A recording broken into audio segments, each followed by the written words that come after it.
when you were born and so forth. I was born October 10th, 1895, Where? at Bland, Texas. What part of the state's that in? That's in central Texas, in Bell County, 17 miles north of the county seat of Bell County, Belton.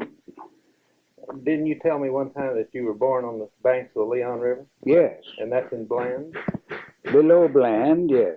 The community of Bland, 2 miles below there, the store.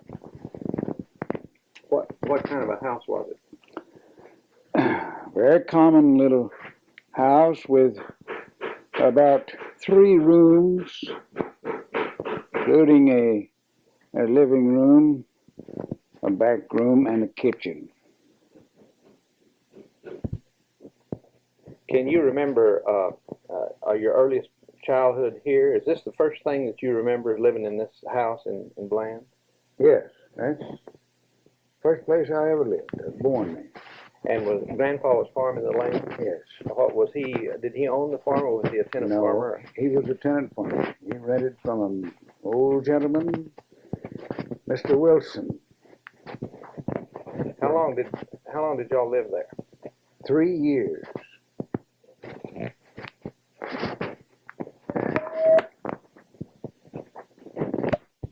Tell me a little bit more about Mr. Wilson. Who was he? Mr. Wilson was an old gentleman who had lived in that community many, many years. As I recall, he was very old at the time. And I remember that we passed his house going toward Bland, seeing him many times. And he had told my father that the Indians lived there when he came in. They were in that country. And they told him that this spot on which our house was built, on the banks of the river down there, it was higher than any place around, even between there and the hills, the way we came out. And it never had been overflowed by that river. Even I remember you telling me a story about an overflow that you woke up one morning and the water was in the house. Can you remember that story? Yes. I don't remember the occasion. I was a little young at that time. But Mother and Father told me how they did. They woke up in the night the first time and was pouring down rain. They looked out and saw the water up over the Outer Banks. It looked like it was rising. My father hurried and harnessed his team of horses to the wagon, hitched the wagon, and each of them had one of us in his arms, 2 of us, only 2 of us children, and started toward the hills to get away, get out of the river valley.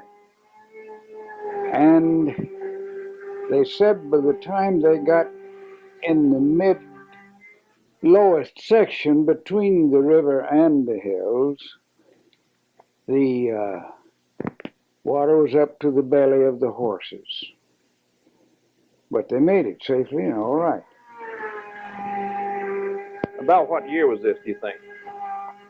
Late 19th century? Yes, that was in 1897. 1897.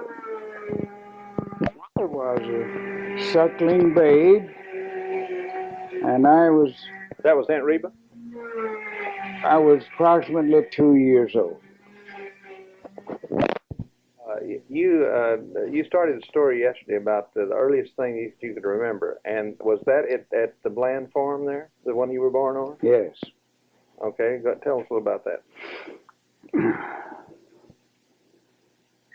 I can't tell exactly, but I was between 2 and 3 years old in the fall, and my mother, while father was away or doing something else, gone to the gin, business somewhere, was out in the farm, on the farm there, cotton field, picking cotton. She'd help pick cotton. We had a wagon parked out there in which to empty the cotton sacks, and she had picked a sack full of cotton and pulled up to weigh it. The way they fixed their scales at that time was on the end of the wagon tongue, propped up by the breast yoke. While weighing this cotton, I was playing around under her there, resting, falling on sacks of cotton and so on, and she was weighing this cotton and dropped a pea, a 2-pound pea, on my head and hit me on the head. And I remember the blood flew. I remember my mother screaming and wanted to do something. Eventually picked me up and got me started to the house. That's the last thing I ever knew about it. Don't remember anything about it after that. How much, you said she picked cotton. How much cotton could she pick in a day? She? Yes. I didn't know, except later she talked about picking cotton for her father. And it was something like her best picking 200 pounds a day. What could a good man cotton picker pick? 500 pounds? Yes, a good cotton picker, strong man that could stand the heat and everything, would pick 500 pounds if he were trained to and had done it enough to know how to take advantage of his time and motions. Was he paid by the amount of cotton that he picked? Yes, by the 100. Mm-hmm. 100 pounds. And that's 500 pounds is almost a bale, isn't it? That's a third of a bale. It takes a 1,500 pounds of seed cotton to turn out a 500-pound bale of only cotton. I see. What, you've ever heard anybody picking a bale of cotton? Not in a day. Now later, way later, about not too many years ago, in the 20s and 30s, they began picking cotton with mechanical machines and also pulling the bolls, the whole burr and everything that the cotton was grown in. Yes, but a man himself could not pick but maybe 500 pounds in a day. That was a good time for him. That's, yes, and there's two ways of picking cotton. One was to pull the whole boll off and the whole burr and everything, throw it in a sack, and Jens finally became efficient enough to clean it out of the cotton. When I was picking, and when you were talking now, there wasn't such a machine. We had to pick it clean. Yeah. And that was when 500 pounds was a big day's picking. Yeah. You told about Grandma picking cotton and pulling you on the sack, you and Reba? Yes. Both of you at the same time? Yes. A lot of times That must have been nearly 50 pounds that she would pull on that sack. Oh, yes. It had some weight to it. She didn't let us do it much, just to play with us a little bit. The only time she would tolerate that.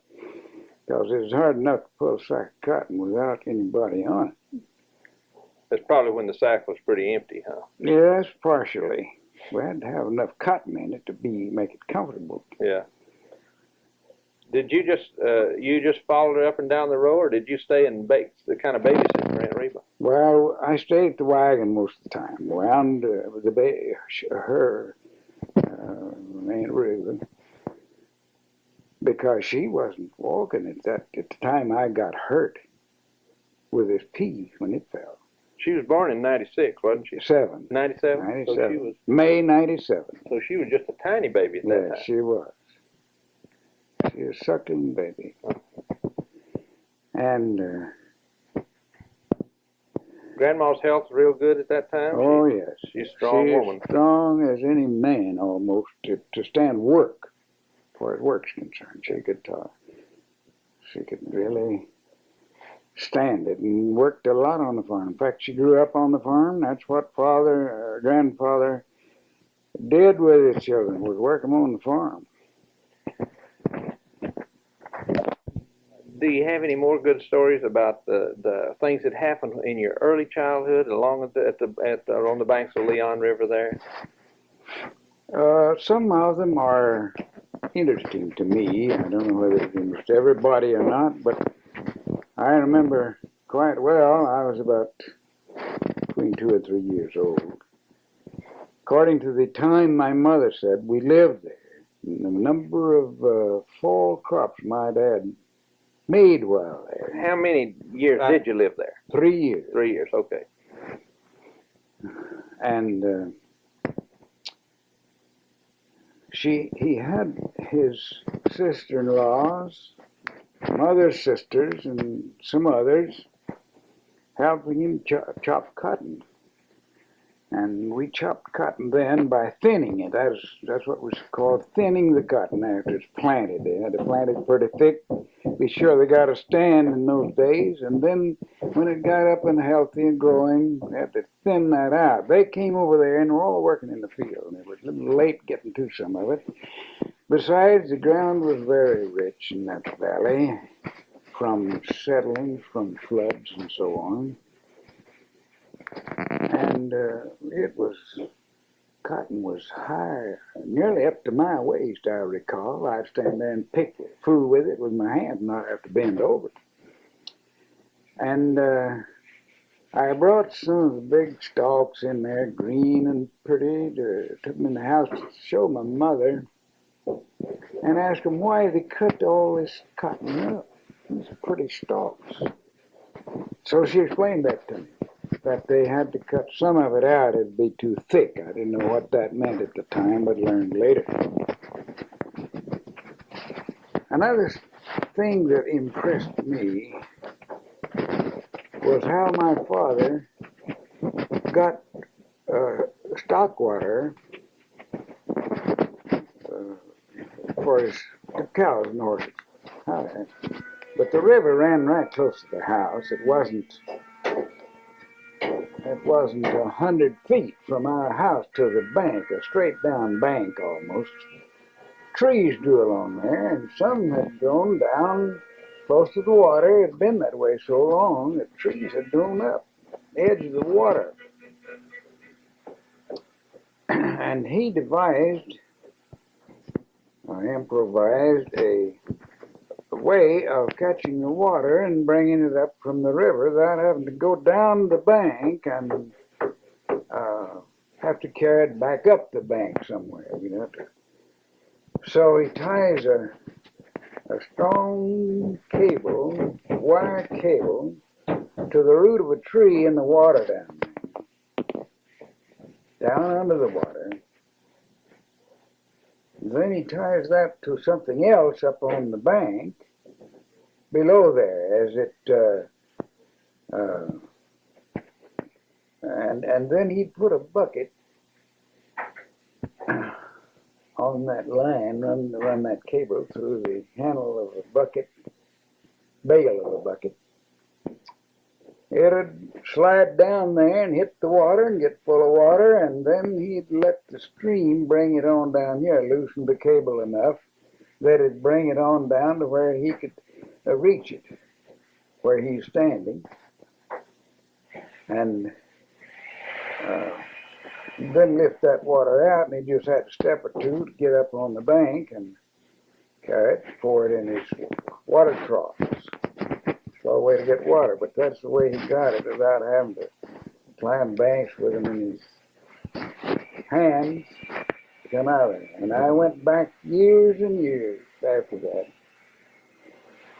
As we moved away, one of the things I looked for was that tree and that place where he fastened that wire, that cable, to pick up that water with those buckets. And I never could quite understand it while I was little. I just didn't understand what was going on. And then there were still signs of wire tied to that root of that tree down there.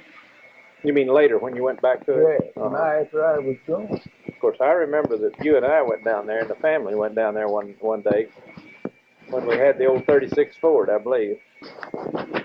And well, it was before that I visited again. I don't remember on that occasion seeing any of the wire or anything, but the old tree was still there. And I found that, and it was always a thing that stuck to my memory about ways they had to do in those days. The way he fixed that up so that it saved a lot of work carrying water up that bank. Where it stopped. The house was gone when you went back for the first time? Yes. The next time I went back to that house that I remember, after I lived there, I can't remember ever going back anymore, except later when I was older and the house wasn't there. All right, just tell me a little bit about the life there. Just continue the story you were telling me just a minute ago. About the company. About your company that. Well, after the flood. We had company, as company would come after the flood. Dried up, water was all gone. I recall that she would show them on her bedstead legs that was varnished, and she'd show them a ring around that leg where it showed the height of the water that got up in the house. How high it got. I can see that so plain. How far was that into the house? So 6 or 8 inches above the floor? Oh yes, it is farther than that. It is up to, well, it wouldn't be much over 8 inches either, up to about the bottom of the mattress, the railings the mattress lay on. What kind of a mattress did you have? Was it straw? Was it homemade, or was it a so-called store-bought mattress, or was it? No, they were homemade mattresses, made of cotton, however. Raised cotton, just lint cotton. They'd make it. Just out of unginned cotton? Yeah, no, it was gin. It's gin. Lint cotton, all lint. And then, usually, she had a feather bed on top of that. We thought back there that you had to have soft beds to sleep on. And it was pretty good at that because they couldn't make a mattress themselves without bumps on it, you know. And it was good that they had feathers on it most of the time. So you put the feather bed on top of the old cotton mattress? Yes. I see. Uh-huh. I remember. How about springs? Were there any springs? Yes, I had springs. And springs. Mm-hmm. Well, that must have been a pretty expensive item, I mean. It was things you had to buy, and anything you had to have money to buy with was expensive because people back there then nearly had to live without money. They'd raise their food and go hunting and kill some food, like and fish. There was a lot of fish in that river. We ate fish. And raised hogs, of course, and got meat that way. But they had gardens. That ground would produce anything in the world. It is rich. And we had good gardens and fresh stuff when it was in season. I remember quite well sitting at the table, eating breakfast, eating at other meals. We had, of course, a lamp light, kerosene lamps, on the light we had.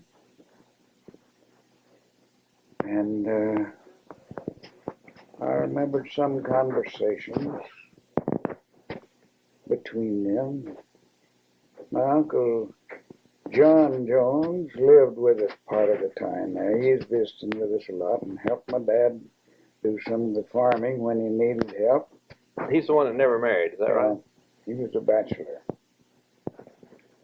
I remember he used to think a lot of me, and he talked to me a lot and play with me, and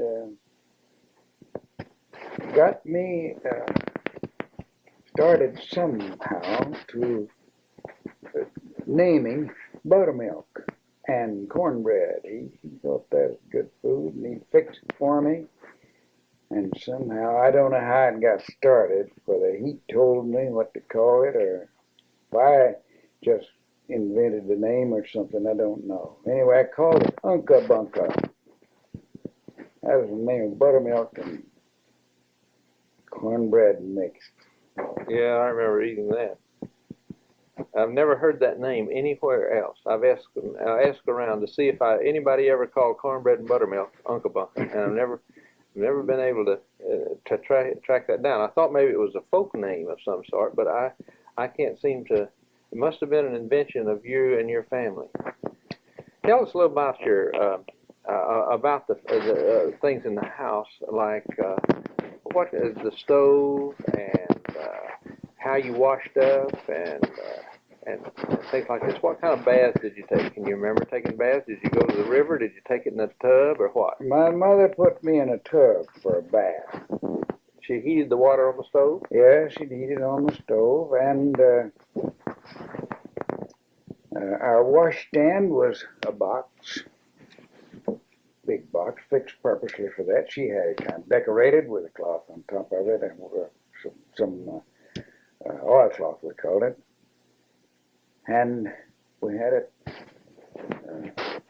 pan, just a wash pan, called a wash pan. That's what it's for, to wash your hands in. Sitting there, had a dipper and a bucket, and the water we used for that kind of thing came off of that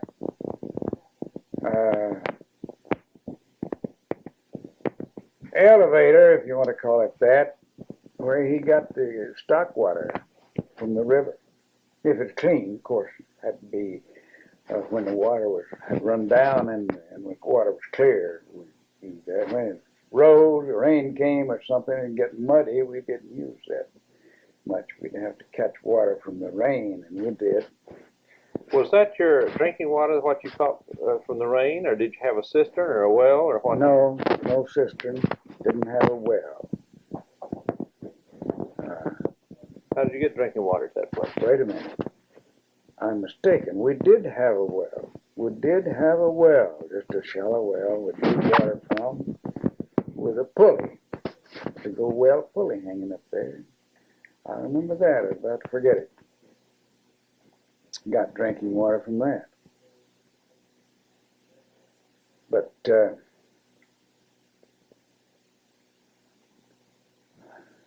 that house now is at the bottom of the lake there. Yes, that's... What's the name of that lake? Belton Lake, Lake Belton. Is it about the center of it, or do you know approximately? Have you been down there to investigate where the? Well, yes, it was not the center of it, because the valley on the east side of the river was very narrow from there to a straight up bluff or mountain like rock bluff. We called it a mountain there. And then on the side where we lived was where there was, in the valley, where there was room for land, and we farmed that land. There wasn't any room on the other side to farm. It was just a road down there, and that's about all it was. So it wouldn't be in the center. We were close to the east side of the lake now, what it would be now. I see. But it was a good piece up the river from where the dam is now. And I guess a little over halfway, because a little community store, church, blacksmith shop, and gin and everything they had there at Bland is now, that location is still is underwater. and on northwest of there, quite a bit, to follow that creek. That creek valley, the water's backed up it, way up in there, above where Bland was. And so my birthplace is underwater. All right. After you left Bland, to where did you move? We moved to Mother's birthplace. Which is what we used to call the old home place. Yes. Grandfather Taylor's old home place, where he settled in that country, built that house up on the side of the mountain there, way up the canyon of a creek called. Oh, I forgot the name of that creek. Hold your mic. Forgot the name of that creek. Was that the creek that ran back behind the house there? No. That's not, and had the waterfall. That wasn't the one. No, there was a creek. It was a canyon-like thing. It was just close in on each side there, just room for a road. For a good piece down. This little spring that came out of the mountain and that was ran behind the house there, the old home place, was just a tributary to this creek you're talking about. Yes. Okay. And just a spring. That's all it was. Okay, just tell us a little about what you all did for a living there at that place and so forth. If it were mountainous country, was it farmland down in the valley? Is that where you went to farm? Mm-mm. And down that valley, it got wider way down, and as you ran away from the mountain, that was mountainous there. And that's the farmland that you that's where we farmed. Down that creek piece, it broadened out where you could farm on one side of it. On the other side is the close to the hills. As it went on down, we're just farming on one side of it. That's where I picked my first cotton. I remember picking cotton down there. This is the old home place, and this is a place I remember so well because it had the old milk house out the back where the water was running through the house, and you set your milk to keep it cool. Mm-hmm. And I remember that waterfall that was there that we got under when I was a kid and put on our bathing suits and took showers underneath that. And this has been a fascinating place for me in my memory now.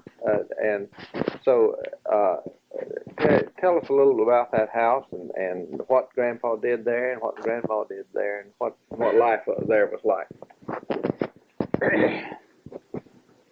There was an old log house there. When he bought this place, there was a log house up there. Grandpa bought it? Yes. And the house, he built onto that. There was one room with the log still there. Just one room that was still good enough to build two, and he left the logs there, and then he put boards. The rest of the house was board house. And he fixed up about 4 more rooms there. Had a long dining room and kitchen together. Had 2 bedrooms. Well, this log section was one of the bedrooms. And then he had an upstairs in this house.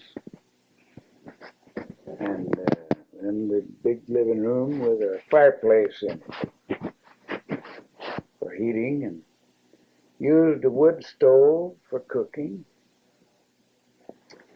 I remember the old wood stove was just a metal thing, and it was a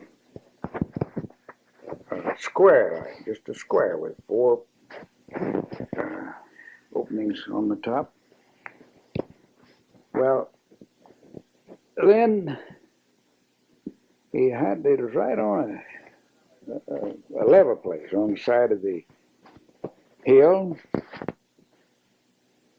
Had to go down, way down, pretty steep to get to a place to put his barn and keep his stock down there.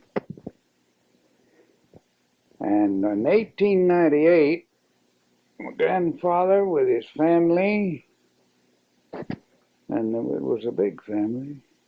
He had 3 or 4 children of his own and 2 or 3 stepchildren. This is your grandfather? Yes. Grandpa, Mother's father. Grandpa Taylor, then? Yes, mother's father. And I remember so well, they all had talked about him moving. And we gathered over there the morning they pulled out. He had 2 wagons, covered wagons, and several horses, and some of the boys were going to ride these horses. And had some cows. They led the cows. Was behind the wagons. And it was quite a sad time when he started out there to move to Reynolds County, Texas, some 200 miles west, I guess it was. That's out by Ballinger. Ballinger was the county seat. That's where Ford Taylor lived. Yes. Well, no, Ford Taylor lived at Brownwood. Well, right out. That's where we lived, Ford. That is his brother's boy. Okay. And Uncle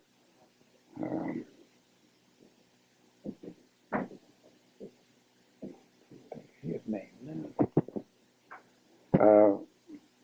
My great uncle lived at Brownwood. And Ford was one of his sons. Alice was a daughter. Right. And Uncle Ben? I know Ben was my uncle, my mama's brother. My mama's half brother. They were half brother. Uh-huh. Okay, when you left, when they loaded up this family, when my great-grandfather Taylor loaded up this family and took away from the old home place, why did he leave the home place? There just wasn't enough money there to support his family on that farm? Yes, he wanted a bigger undertaking, bigger plan, more acreage, and he had chance to buy this out there, and for what we'd call a song now. I don't know just what he gave for it, but he bought 3/4 of a section of land out there. Went out there and started farming, and he made good from the start. He just kind of being successful right off. And all that family lived with him out there. Stepchildren from 2 different sources. He'd been married 3 times. Was Grandma Bone a member of his family? Was he his wife? She his wife? No, Grandma Bone was his mother-in-law. My grandfather's mother-in-law. She is my great-grandmother. I see. Well, let's don't talk about her right now. We'll talk about her later. But this family that moved away from there, did that include Aunt Viney? Yes. All right. Yeah, she was. Aunt Mag? Aunt Mag was living with him here. And then Uncle Ben? Ben. And who else? Ollie. Ollie. Aunt Laura. Uh-huh. Uncle John. Uh-huh. Taylor. They were all unmarried. None of them were married. Uncle John Taylor. Yes. Now, that's not your Uncle John that lived with you. That was Grandpa's brother. Yeah, Taylor. This is Taylor, not Jones. Okay. This is Uncle John Jones I was talking about before. All right. And they all manned those 2 wagons and all the stock they had, cows and horses. And he had a bunch of horses. And they started out. I remember the tears flowed that morning. And a long way in those days. I was 3 years old when that happened. All right. My dad had then arranged with him to move to that place and farm there when Grandpa left. How far was this from your original Bland farm where you were born? Just a few miles, wasn't it? Well, depend on how you go. If we went over the good road down the valley and down by Bland, down that way, it'd be about 4 or 5 miles. they had a route across the mountain right from there. They could just go out his back gate on his farm there out of that little valley and, well, canyon you might call it, near a canyon, and take off over the mountain. But it's a rocky road. If you had horses, you could go that way. Yes, horses and wagons, about all that could make it. It'd tear up any other kind of a vehicle, I guess. And it was bumpy, but it was only about a mile or two till you get across that rough mountain onto a good road going down another valley on the other side of this ridge. And that's the one that flowed right, or went right in down on toward the old house we lived in on the banks of the river down there. This was not over 2 or 3 miles that way. Now, did Grandpa Jones buy this place from Grandpa Taylor? No, it just rented, just leased it. All right. Was Grandpa Jones the one that built the rooms onto the house? No, Grandpa Taylor. Okay. My grandfather. Uh-huh. Your great grandfather. All right. So the house was in its you're saying with the long dining room and so forth, and was there when you got there. When you and your family got there. Mm-hmm. Okay, go ahead and tell us now. Who was born in this place? Amy was born there. The only one of us children who was born there. And when was she born? 1900. 1900. And I remember that so well. What forms of transportation did you have? Just the wagon and the horse? You didn't have a buggy or anything at that time? Well, my dad had the wagon, and he had a hack, we call it. Just a hack to haul light stuff. And most of his crop there was fruit and vegetables. He just did farm. He sold produce from that farm. It was rich. Not raise anything in the world, and he hauled that to Belton and Temple. In other words, you didn't raise cotton here as much as you did fruit and vegetables. No, not near as much as we did on the other farm. But he did have some open land down at the end of this valley as it widened, you know. He had some land down there, several acres, good many acres. That was good cotton land. He raised cotton on it. Was there better money in cotton, or was there better money in the fruit farming? Why did he change? Do you know? Well, there's really better money in the cotton because the fruit was seasonable in those days. It just was seasonable. He had to abandon all that kind of thing after the summer, you know. And cotton still was the most profitable crop. Of course, he raised corn and some wheat, oats for feed for his team. But that wasn't what he wanted. Exactly. But there are many, many memories of that place to me. Well, tell us some of the stories there. Now, some things that happened to the kid, and you know that. Well, I remember that Aunt Reba and I played all over that side of that hill.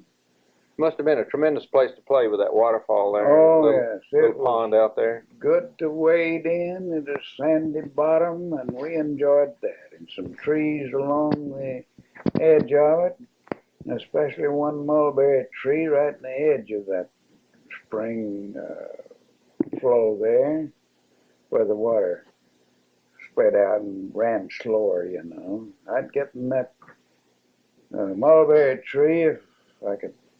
Mother didn't see me and sit there and eat mulberries. Why didn't she want you eating mulberries? Well, she said they weren't healthy. She said they had worms in them. Uh-huh. So she stopped that from me, watching us close enough. And there were all sorts of animals out there then. Hawks, night birds, owls, and Deer? no deer, but wildcats, possums, coons, and they had another thing out there called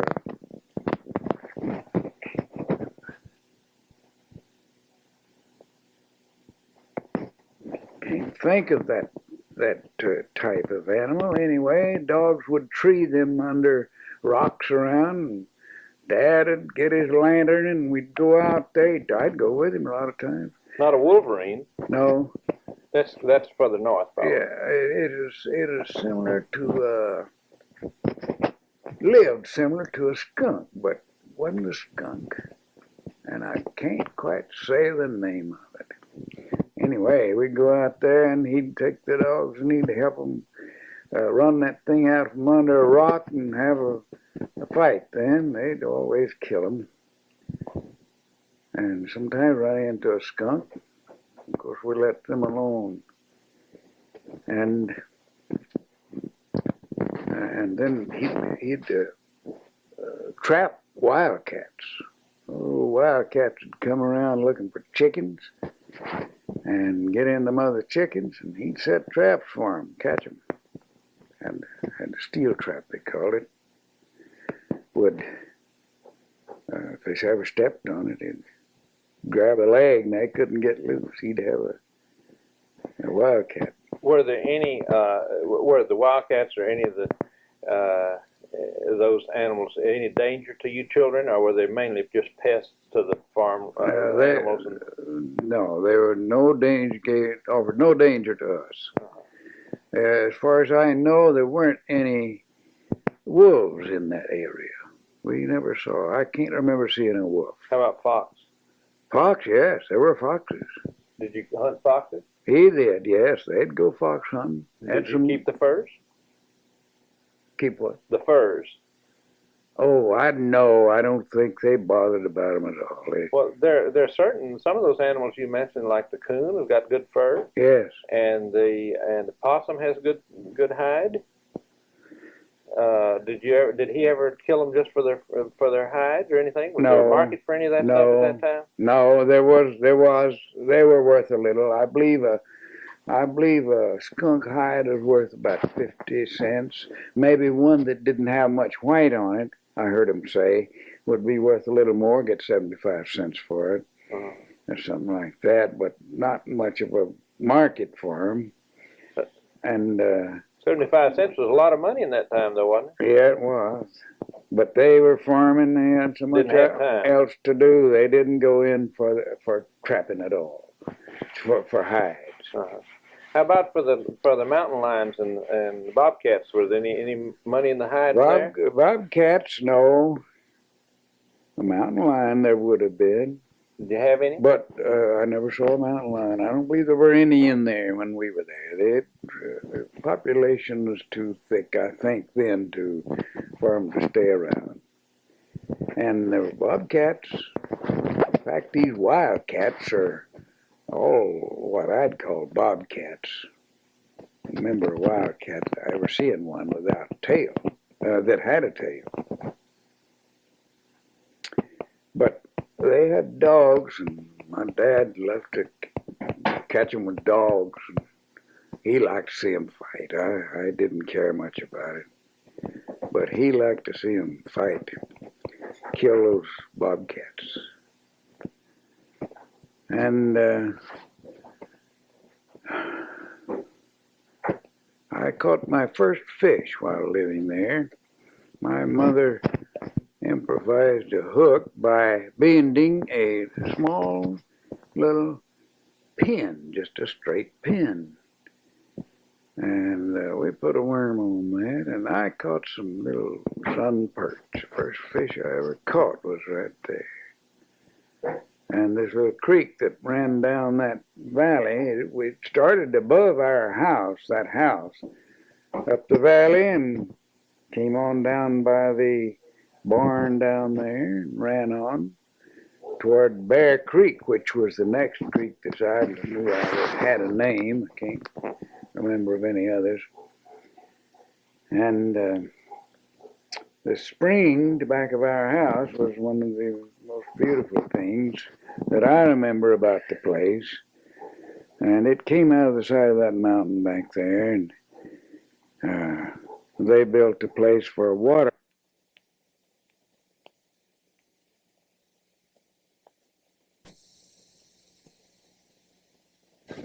Milk house? Spring. This water flowed down the hill, and in order to prevent washing out so bad, they built a place for falls. It was kind of a dam and then the falls. And this falls is high enough we could just set a bucket under there and get good cold drinking water anytime we wanted it. Well, they built a little channel for it to flow on across the yard there, edge of the yard, and then into the creek. And that was cool, clear water. Ran slowly from there across the yard, so they had built a milk house out there, a little house over a portion of it, and they'd set the milk in buckets in this water that is running along there. It was not too deep to set it right in the bed of the spring on sand. Stayed cool all the time. And this water was clear and pure as it could be. Good drinking water. Kind of the first refrigerator you had. Yes, that was better than most people had in that time, I can tell you. That was the most attractive thing about that place, I thought. This beautiful spring. And poured that water down there pretty fast. It wasn't just a trickle. It was pouring over that spout there, or that falls, fast enough to fill a water bucket full before you'd know it.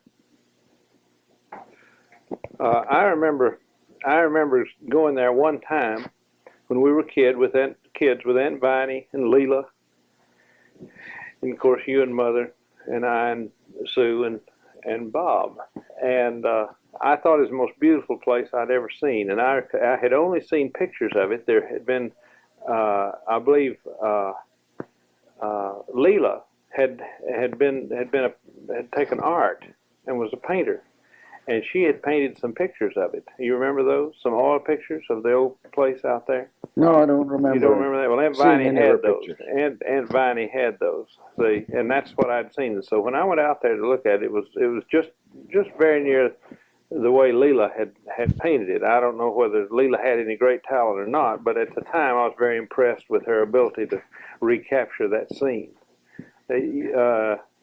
If you want to talk about this, if you want to describe that place a little bit and its beauty, go ahead.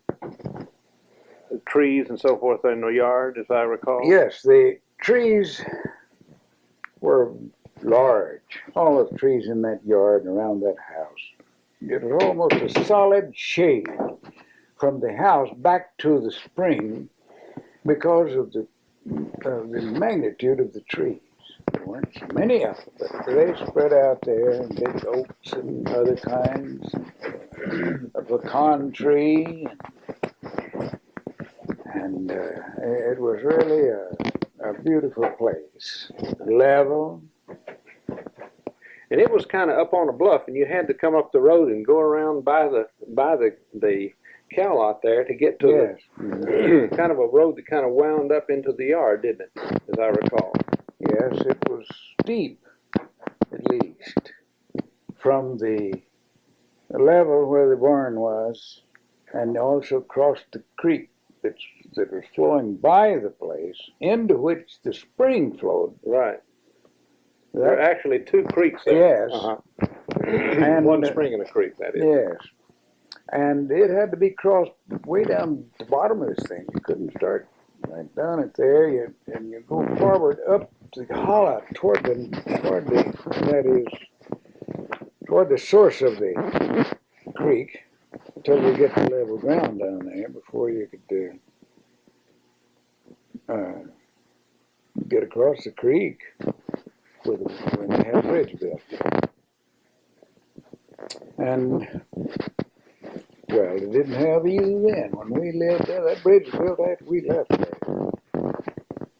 And they had just a crossing, just through the water. Had no creek at all, no bridge at all.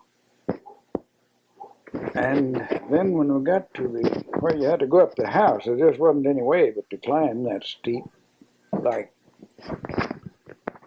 a hillside. And rarely did a buggy or anybody came in a buggy or a wagon ever go up to the house. They parked down with the little pond there. Yeah, they parked down there around the barn. And and walk up that hill, and it was clay. I remember that. It was slick, probably. Slick when it rained. So that was one big objection.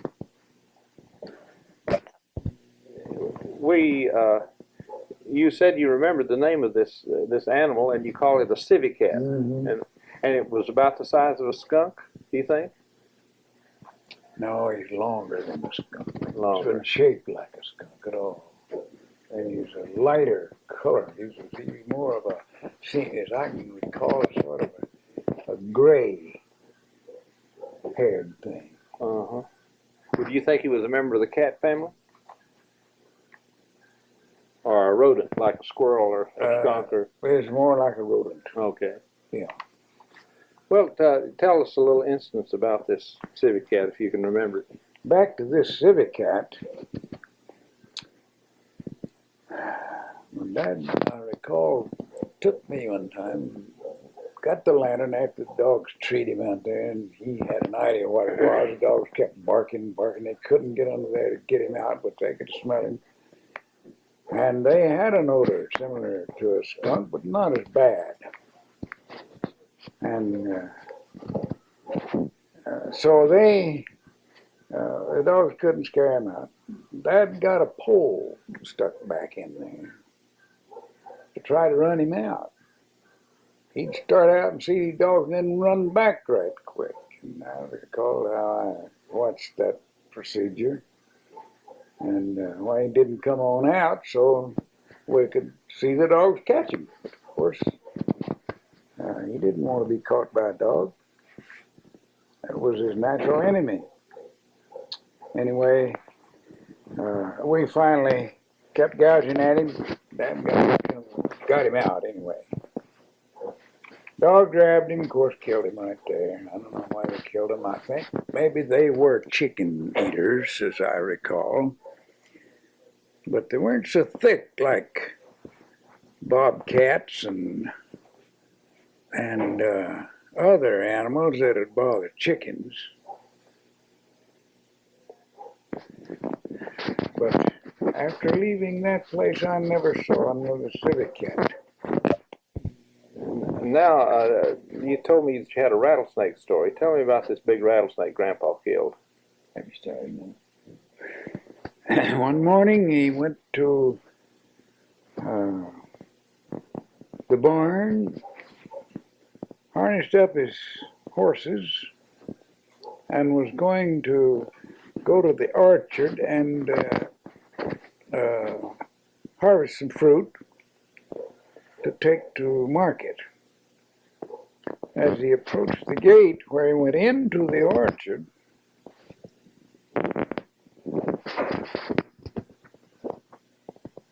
found a big rattlesnake. It was just after daylight. Found a big rattlesnake coiled up right at the post where the gate latch was tied. And so he got him some poles, and I think he came back to the house, Mother said, to get something else. He afraid he'd get away, and he was a big one. But he got back down there. It seemed like it was a grubbing hole or a big hole of some kind that he took back down there with which to kill this rattlesnake. And he got him, stretched him out down there, and then measured it. And the best I can remember, it was 6 feet and 9 or 11 inches. I can't be sure exactly on the inches. Way above 6 feet, I recall. And Dad said it was nearly as big as his thigh. And he was a pretty good sized man. And as we went somewhere, we were going by there, and I saw him stretched out down there. I didn't get close to him. We stayed in the wagon. We drove on, but I got a glimpse of him. He was the biggest snake as I have ever seen, a rattlesnake. Most probably a bush rattler or something like that. Those they grow big and thick like that. Yeah, and I don't remember the type that he was, whether he's a diamondback or what kind. Well, that's what I say. Probably a bush rattler. Bush rat. They grow big and thick and short. See, and when they oh. All right. Now, you got stung with a scorpion one time, or a stinging lizard, as you call it? First one I ever felt was, while I was a little boy, I was going to the field there with my dad, way down below where the valley spread a little and where our cotton land was. He was plowing down there, and I was down over there on the ground, I reckon, plowed down somewhere. Fooling around, I picked up something, and it had this scorpion on it. And I'd never seen one. I'd seen them too, but I had never felt them. And I didn't see that one until after I felt him. And he pierced me with that stinger. I come into yelling like bloody murder, and Dad ran over there and found what it was. And he had a remedy for stings. He chewed tobacco, and he'd always, if something stung me, he'd take some of that chew from his mouth and press it on there, the place, and get me to hold it there. And invariably, it'd soon quit. He did that several times for ant sting and little wasp sting. I'd been stung by a wasp. That's what he did. And it quit, and that place never swelled up. I can recall that I never could see it anymore after the hurting got out of it. On that occasion when he put his treatment on me. I can remember you doing that to me with your pipe.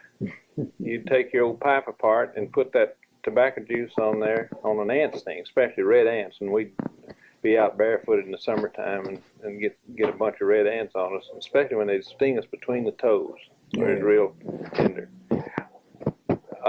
I can't recall whether how successful it was. Do you remember? Well, it probably that and the sympathy helped.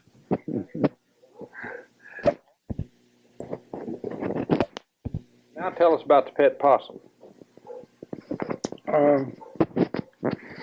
Well, while living there, we lived there 2 years or a little better, maybe. And you moved there in, let's see, in 1898. 98. And you moved away in 1900 or 1901? 1900. The fall of 1900. All right. And I believe Aunt Amy was born in that house. Yes. That's Chuck and little Reba's mother. Yes. And she married Edward Norman. Mm-hmm. All right, go ahead. Well, I remember so well that night, I didn't know anything about pregnancy or birds or anything like that. I was about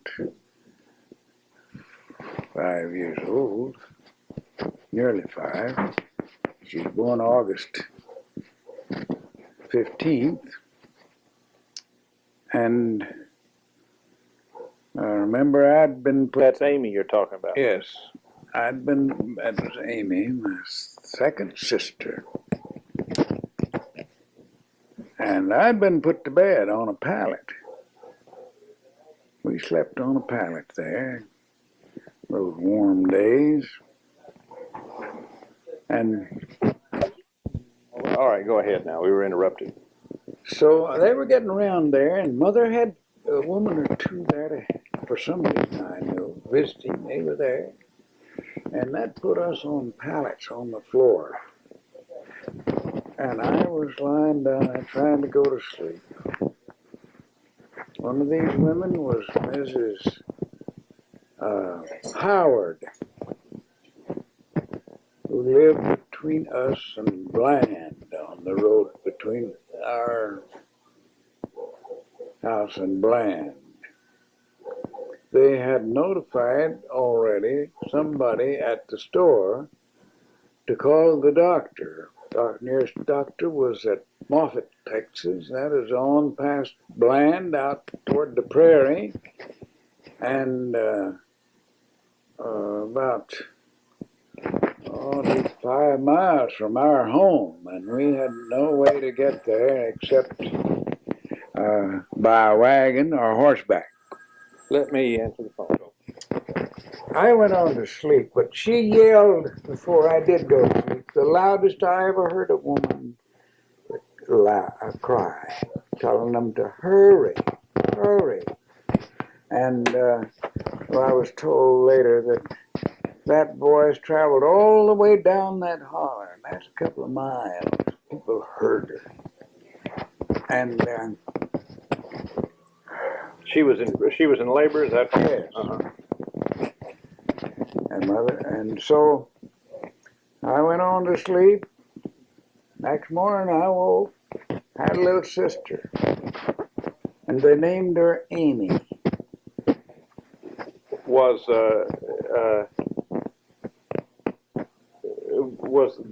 Did the doctor come, or who came? Just Yes, the woman? yes. The doctor came in the night after I during went the to night. sleep. I During see. the All night. right. That's right. Okay. And so I had a little sister next morning. Who did they name Amy after? Her aunt, who was her great aunt, who was one of our grandmother's sisters. On your mother's side? Yes. She had died. She's the only one that didn't live to be an old woman. The whole family of the great aunts lived to be in their 90s. So did our great grandmother. And she died for some reason. I don't remember the cause. Before marriage and still a young woman. What's the story about the possum now? We got away from that. I recall, and can't tell just what time of my life it was at that home, that place. But we had a pet possum. It was at the old home place. Yes, it was the old home place, and yeah, we don't know. I never knew how he came there. But we petted him, played with him, fed him, and had a lot of fun. I thought that was the greatest pet I'd ever seen. Was the best, most innocent pet I'd ever had. And we played with that thing constantly. He'd crawl around over us and show his teeth. I remember I was impressed with that. I'll never forget it. And so one day we missed him. Well, time passed. They just supposed the dog got him, or he went back to the thickets or somewhere, and never saw him for a long time. In fact, it was all winter long that we never saw that pet possum anymore. So one day in the spring, I recall that Mother was in the little room there where she had such things stored as bedding and bedclothes and various things of that nature, and had some old trunks in there in that back room. The one that was the original log cabin room. And there was that little possum squatted down behind a trunk there. Still alive, but bigger. What he lived on, we don't know. Well, could it be that he went into hibernation for the winter? It did, perhaps, yes. In there in those clothes? Would that be possible? Mm-hmm. And I never heard their discussion about any possibilities of how he stayed alive or that. Or that was just, I know it was months, a long time. Did you all have dogs at that time? Yes. And the dogs didn't bother the possums? No. We knew of. They just got friendly with it. Yeah. These dogs' names are Old Boston and Old Bruiser, both red hounds. Just plain old hound dogs. Just hound dogs. Did Grandpa hunt with them? Yes, he hunted with them and left them there. We kept them, just became ours, and you're talking about your grandpa hunted with them? Yes, yes. In other words, your grandpa left them to my grandpa, who was your daddy. Yeah. Oh, okay. And they were good dogs, well-obedient dogs? Yes, good dogs, especially Old Bruiser. Kind and like a pet. We'd hold him around the neck and play with him. And they'd go hunting, hunt rabbits. They'd catch a bobcat once in a while. Came him up, treeing or something. They'd go out and get him. I never was with them when that happened, or went with them. But were they big dogs? Yeah, big dogs. Just ate scraps? Yeah, fed them on scraps. That's what they ate.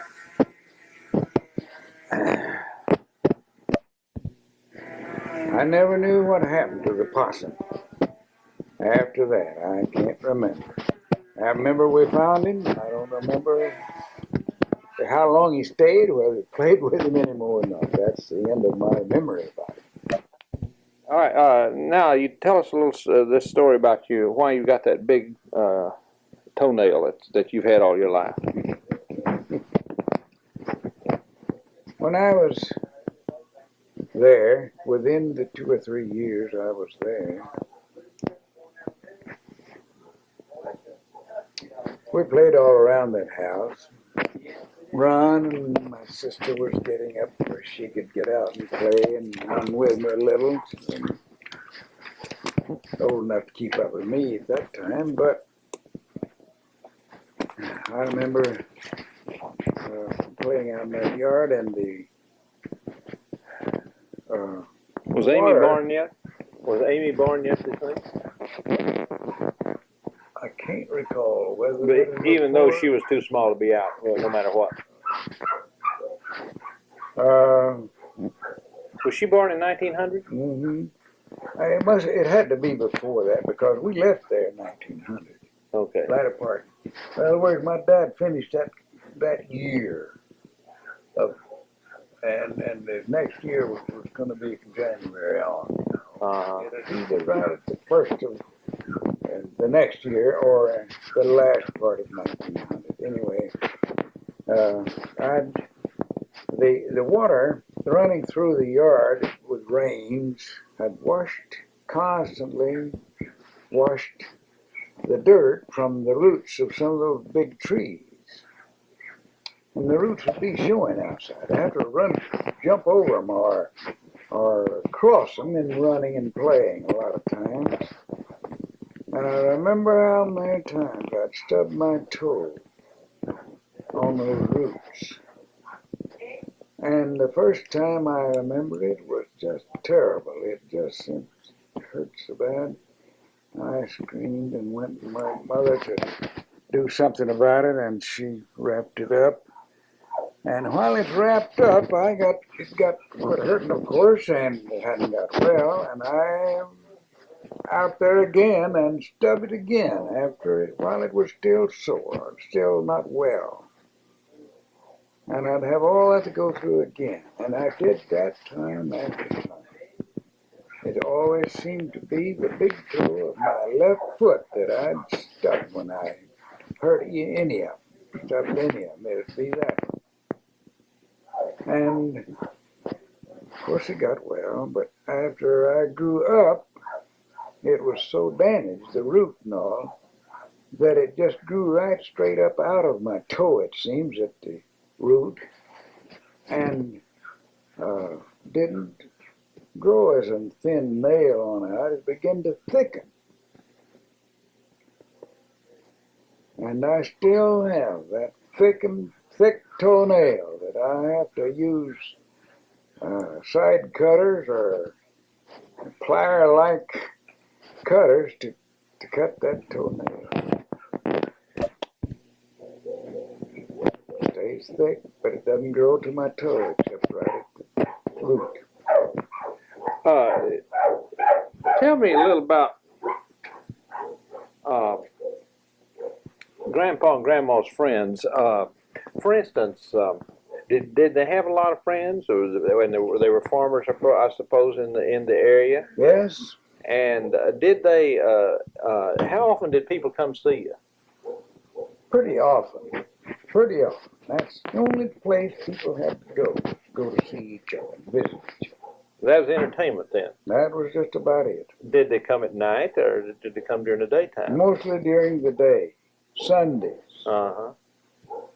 That was kind of entertainment on the weekends then. Yes. But other times too. Neighbors, close as the Braziers, who lived a mile or so down the canyon there, and Mrs. Howard, that was spoke of a while ago, her name is born. Green Howard was her name. Her husband's name was Green. She was a good friend of my mother. Came, walk up there to see her, a couple of miles, most any day. The place would come down. There was another one,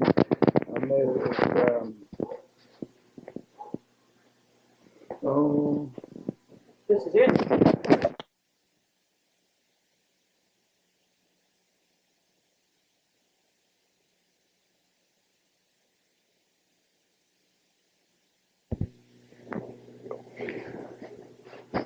there was a Mrs. Ludwig, 2 or 3 of Ludwigs. Ludwig's? Ludwig. Ludric.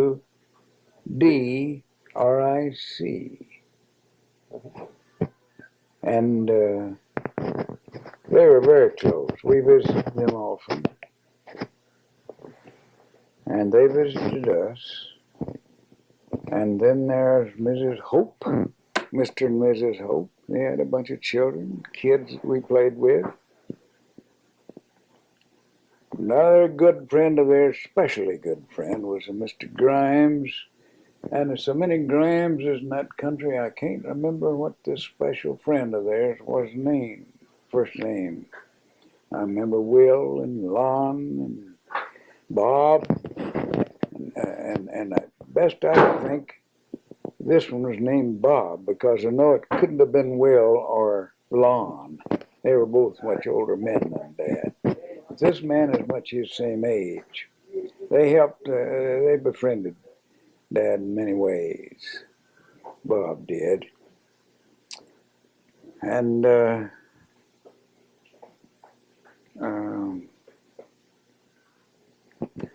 another friend, another good friend was the God, I hate this.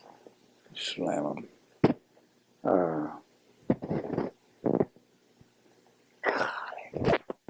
You remember any of the so-called pillars of the community, people who were the leaders in the community that around there in Bland that a lot of people would know, maybe? The grocery store owner and so forth. Just thought of this one, Willerson. Willerson. Willerson. Yeah, they were above the average. Their children went to college. One of them became a doctor and a good one. I kept up with him a long time after we left down there. And he had a family there that was prominent in the community. Then the owner of the store over there was a great man to everybody. His name was Tremere, John Tremere. Did these store people, did the store owners, did they extend credit to the farmers?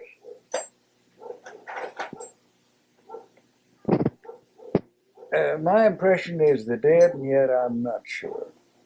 It seemed like they did. I believe they did to my father. What certain things did you buy for the store? You didn't have to buy too much because you raised most of your stuff, right? No, most of it was flour, sugar, coffee, salt, Just stable plain items staples. like that.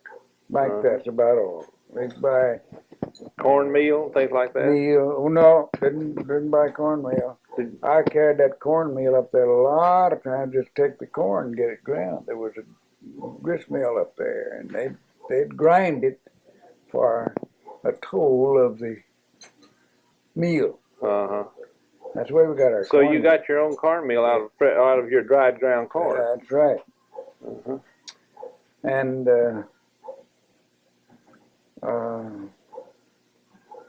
well, other things of that nature, anything of that nature that we couldn't prepare ourselves is what we bought. And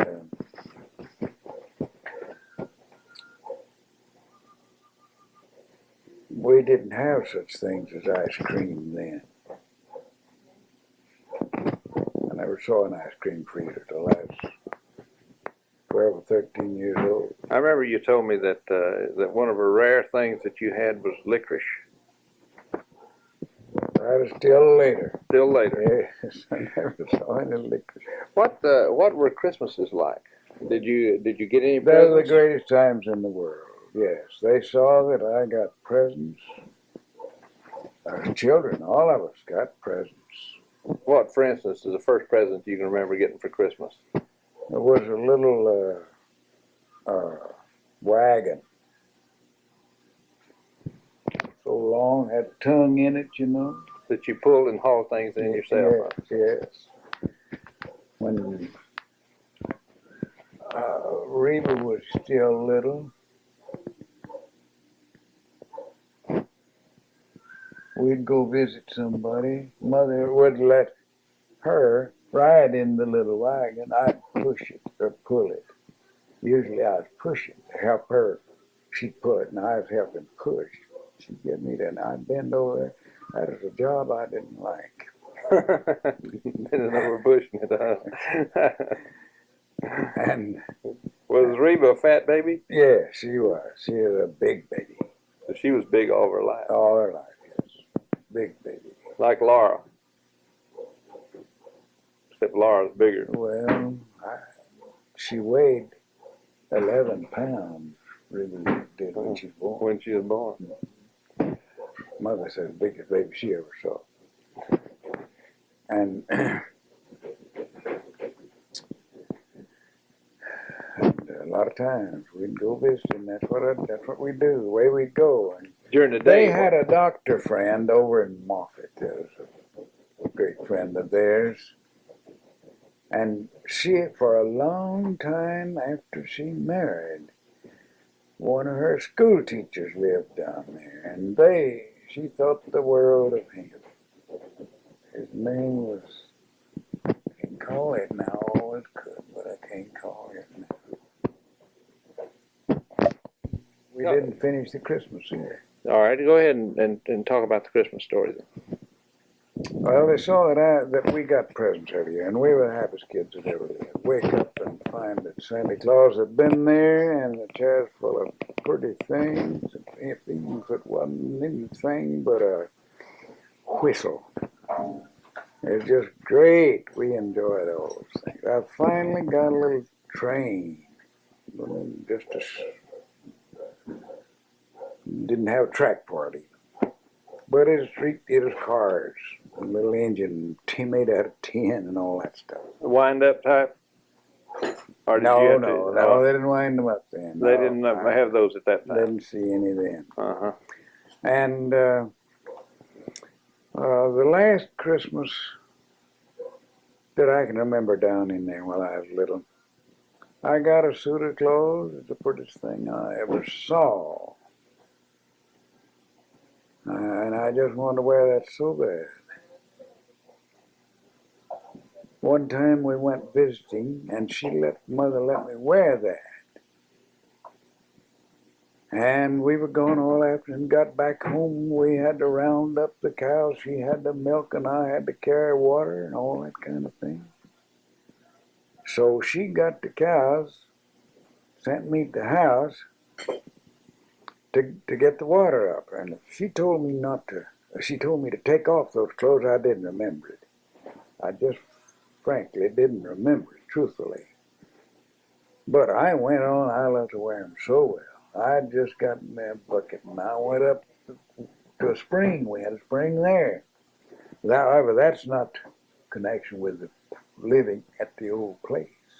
Maybe I shouldn't. No, that's all right. Go ahead and tell it.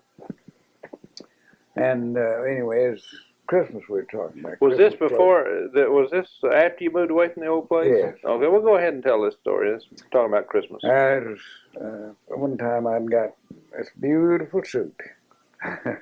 How old were you, think? I was 6 years old. Did that. Uh-huh. Had that. And I went to the house and got my bucket and started up this trail to that spring. Way back up there, 100 or 150 yards had to go for drinking water to get to the spring. Down to at the Stockwater, we had a well down there. And I got back and carrying enough water. She'd got to the house and caught me in my new suit on, carrying water, going off that. I like to got a licking for that. Not getting those clothes off before I went to work. And then many, many other things. French harp. I got a French harp once, and that was the most beautiful thing I had ever seen anybody get for Christmas. And we enjoyed it. And This is early Christmas now? yes. And while we were living, no, this is still after we left the old place. There's another instance of Christmas I was telling you. But while we went up there one time and had a Christmas tree. Gonna have a Christmas tree at the church up at Bland. Was this now after you moved? No, I had to move Okay. from the old place. And I went up there and they had a band, believe it or not. I thought that was the greatest thing I'd ever heard. A band playing pretty music. String band or a No, brass band? Brass band. Uh-huh. Some guys there from somewhere. I don't know whether they were probably from the Grove or Moffett or somewhere where they had more, little bigger community known people. Yeah. Had an interest in that. And so we listened to that band. Then Santa Claus came out. Boy, that was a scene. I never seen a Santa Claus like that before. And he began to pass out candy, walked back there and gave us a big sack of candy. And I never felt so happy in my life as I did at that Christmas. The first one I'd gone out of from home to have anything to do with. Uh-huh. And incidentally, that's when I got my suit. At that same Christmas tree. And we came around every little bit. They'd call my name. guy taking them off the tree, you know. And we went home with a bunch of stuff that night. And of course, surprised to death the next morning when I found out Santa Claus came during that night and brought some more things. And that was composed as much of big apples and oranges and fruit and candy and stuff like that. More of that than anything else what Santa Claus brought. But they were great times. I can remember how happy I was. You talked about Grandma being very unhappy with you. Did she ever give you a whipping? Oh, yes. How'd she whip you? With a switch? Yes. Yes, a green limb of some kind. She just switch your legs? She hit you hard? Well, from the legs on up to the enlarged part of my body there. How about Grandpa? Did he ever whip you? And not except with his hand. At that age, he usually paddled me enough to break me in two nearly. He did, yes. Did you feel like you usually deserved it? Or it was unjust? Well, then I thought it just had to be, no matter what it was. I took it as a thing that had to be. They said so, and I learned that they meant what they said, and I believed it. Later on, I could see there wasn't a bit of use in the world of it after I grew up, you know. Could have been solved easily with some affectionate advice and warning and firmness. Wouldn't have been a bit of use of a licking at all. But you went ahead and tell us a lot about the owl story now. Mother had complained about these owls eating her chickens, coming in there, and one night, about dusk, nearly dusk, you could still see back that spring there from the back door to the spring where the little falls was. And an owl lit on a post out there, right close there. And it was not just about good shooting distance for a bird of that type. And she went in the kitchen. I went back in the house and got this gun, Dad's gun, shotgun, brought it out, slipped out to the door there, and that owl still sitting there.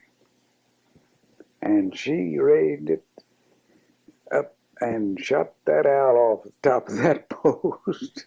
And I remembered, my goodness, Mama can shoot. I didn't know that. To myself, I thought that.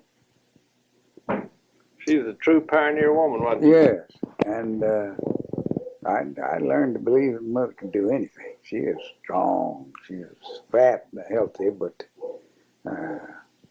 she's still strong and determined and had a lot of confidence in herself.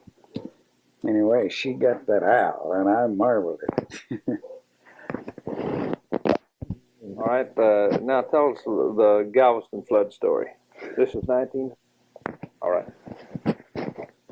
I remember so well the Galveston flood effect it had on us. Dad had gone to Temple that day with a load of produce or something to sell. Anyway, he went pretty often. And he decided he'd go back by Moody, where where his brother lived and his sister lived up there. And he got a bullet gun from his sister's husband, Sam Combs. That is Aunt Martha Ann.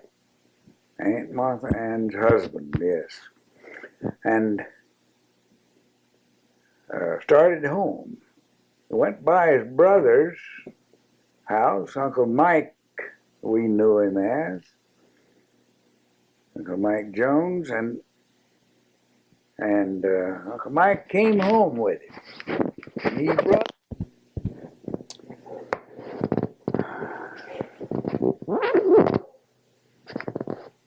during the night. They were coming home. I don't know what time it was. I was asleep when they got there. Didn't know they were at home till the next morning. But he had brought the gun, the shotgun, L.C. Smith double-barrel shotgun, hammerless, a very late new type of hunting gun. And Uncle Mike was there, and this wind and everything had just about destroyed them during the night. They rode through that all night long. But to get back to the severity. Well, excuse me, was this the gun that Grandma shot the owl with? Mm-hmm. All right, go ahead. Let's see now. This has been a tape. This wind started blowing, and a terrific rain fell. It was blowing so hard that it blew the front door open. Mother had to call me to help her hold it while she latched it again so it would hold, stay. And it blew that way, and I went to bed. I went to sleep, and that wind was roaring like that. So I knew nothing more until the next morning when I woke up and Dad was home. Uncle Mike had come with him. I didn't even know he was going by Moody to pick up Uncle Mike. And then found out that he had brought this nice new gun home. He had bought it from his brother-in-law, Sam Combs, and had it now. Was Sam in the gun business or owned the store, or he just had it? He just had it. All right. Promised to say it to Dad. And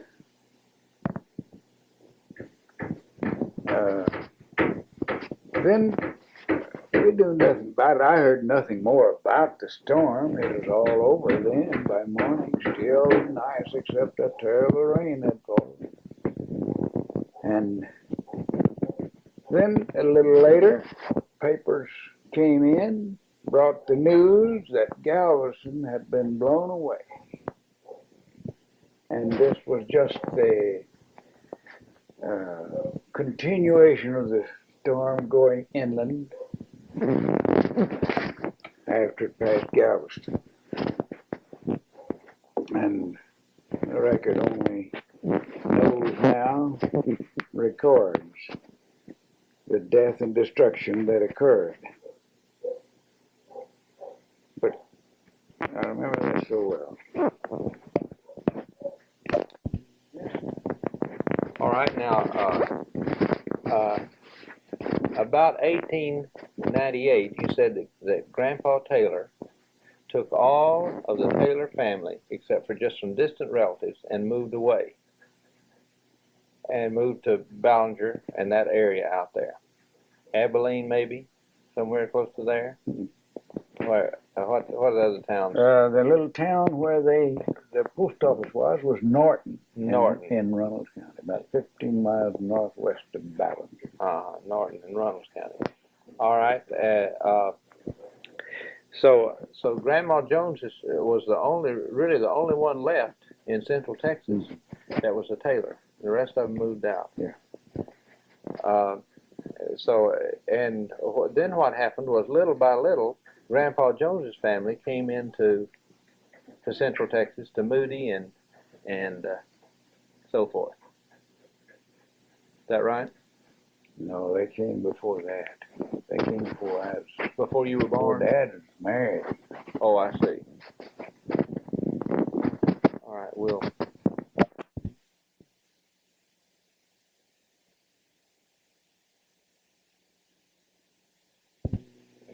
Let's pursue this point about the history of your daddy's folks a little bit further and how they got to Texas. Why don't you start out with the first Joneses that came to Texas, and start right there, and then go right on up through Grandpa and Grandma's marriage.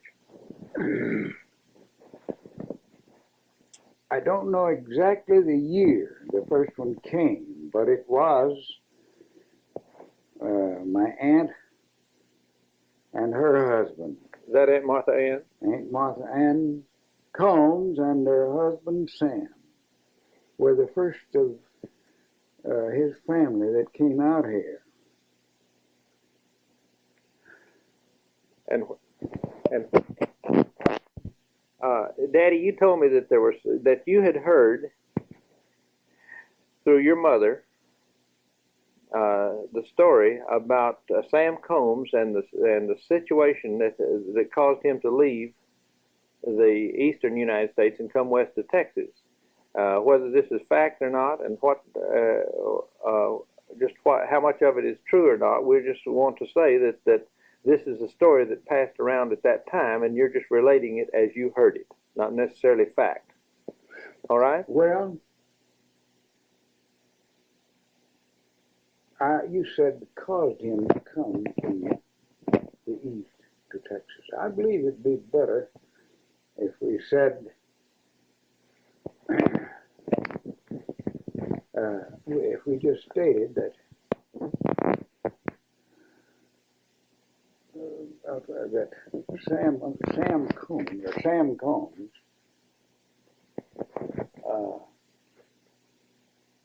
had killed a man before he came to Texas. Is that a matter of public record, or is that According to Mama. according to your mother? Yeah, Mother said that is a fact. Okay, we'll just go on from there then.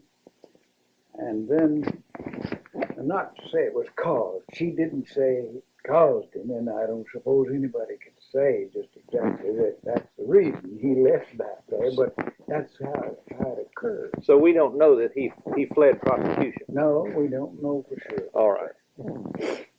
But anyway, he did kill a man. Mm-hmm. Do you know who it was, or do you know? No, Do you know what the circumstances don't know were? the circumstances. Your mother never told you anything about the circumstances. Now, whether she knew or not, I don't know. Goes Pop told her. I see. But he never did say a word to that in my life. Never.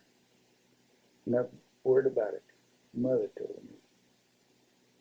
All right. Then what? Approximately, you don't know approximately what year they got to Texas? How many years before the marriage? It seems to me it was in 1890. Seems to me they came here in 1890. The best information I have is that they did. We can put it that way. Were they married when they came here? Was Aunt Martha Ann from the east? No. Yes. She was a sister. Right. And lived in Kentucky. Oh, that's right. Okay. All right. Go ahead and talk about it. First, as I said, the first of the Joneses who came, of this family of Joneses, Caleb Joneses, came to Texas in about 1890, according to the best information I have. And Sam Combs got in business here. He bought a gin, cotton gin, and he was operating cotton gin. Where did he get his money? Do you know? I don't know. Did he come here with that money, or he didn't make it in Texas? Did he? Must have, yeah. He must have come here with it. I don't know. Never heard that. No discussion of it. Was Well, yes? I'm talking about him. Was Caleb Jones? Did he have any wealth at all? No. He didn't. And do you know about the Combs? Did they have any wealth at all? Not to my knowledge, but apparently he did, because he hadn't been here long enough in Texas to accumulate very much as far as the business is concerned. He settled down there in at Bland A small place, thinly populated, and bought this gin at Bland. Operated that gin. What do you think he came from farming stock? His father? Is that what they were? Or from business? My idea is he came from the farm. Because in that country there, in that neighborhood, there was nothing much but farming. And, well, some logging from Middleburg, Kentucky, where he came from. Is that where Caleb Jones lived, Middleburg, Kentucky? That's where he lived. That was his post office. Uh, Lived on a farm outside the little town of Middleburg. what kind of fellow was Sam Combs? Do you remember him? Yes. Yes, I knew him very well. From the time I knew anything about my folks, he and his wife visited us, and I remember them quite well. However, by the time I knew him, he had become a real businessman in Moody, Texas, and owned a gin there. Later to buy another gin, and that was his business the rest of his life. And he was a man of good businessman. He did do it sometimes seemingly by plunging method, taking lots of risks, but he became quite successful in business after he came here. He first owned this gin at Bland. The next one to come out here from Kentucky was my father. And he came, of course, to his sisters and brother-in-law's home, and he was employed by Aunt Martha Ann and Uncle Sam to fire his gin down there. They and my father and Dad worked at the gin there and fired it, and I don't know just how long. He must have been in his late 20s at that time. He was born in 1865. Yes. So he was almost 30 years of age at that time. If he came after 1890. Yes, he was at least 28 years of age. Because he married my mother at age 30. And he worked here a few years before he married. And I remember him telling about how what he fired the gin with. Sometimes he couldn't get wood, he'd run out of wood, and he'd shovel cottonseed into this furnace to make steam to run that gin. I've heard him tell of that. Cottonseed wasn't worth anything then. There was no use made of it. That made a good fuel. It was rich in oil. Yes.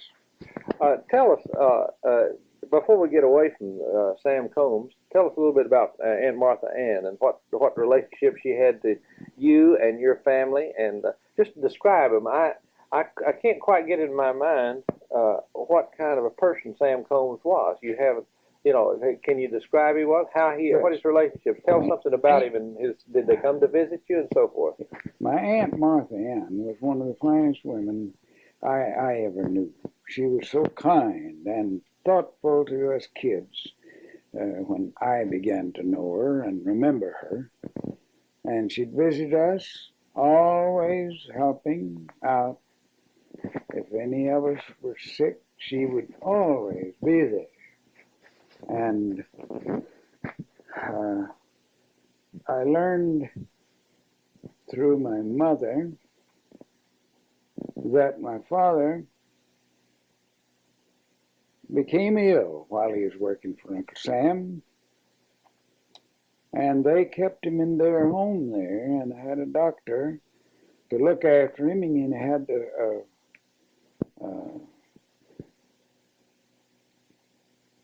ulcer on his lung. And it seems that he almost passed away before the doctors got that relieved. Think it was from working in the gym, the dust and so forth? Probably so. Did Grandpa smoke? No, he didn't smoke then. He only chewed tobacco. And Uncle Sam was the type of man that he wasn't a man that would take with kids very much. He was friendly and all that, but he didn't fool with us kids much and pet us or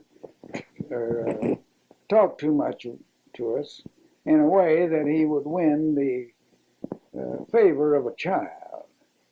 He was a big man, strong personality, towering personality in a way, and was a good businessman. He knew how to meet people and good public relations man as far as that was concerned. Did you ever see anything in his character that would lead you to think that he was a violent man, that would someone that would kill a man?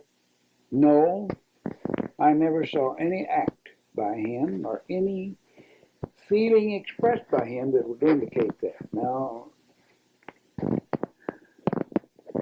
it's hard to believe that Aunt Martha Ann would as kind a woman as she was, as you describe her, would would take up with a man that was in any way violent. Yeah. So we can Yeah. might can assume that the circumstances of that death could have been from non-aggression on his part, but maybe self-defense or something like that. Yes. Even though we don't know the circumstances of death. Yes, I surely would assume that.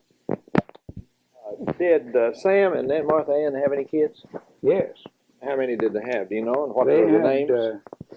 they had 3 children, 3 boys. The oldest was named Louis Combs.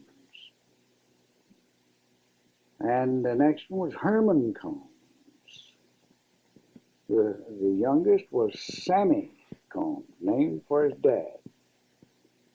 Called him Sammy. He was younger than I was.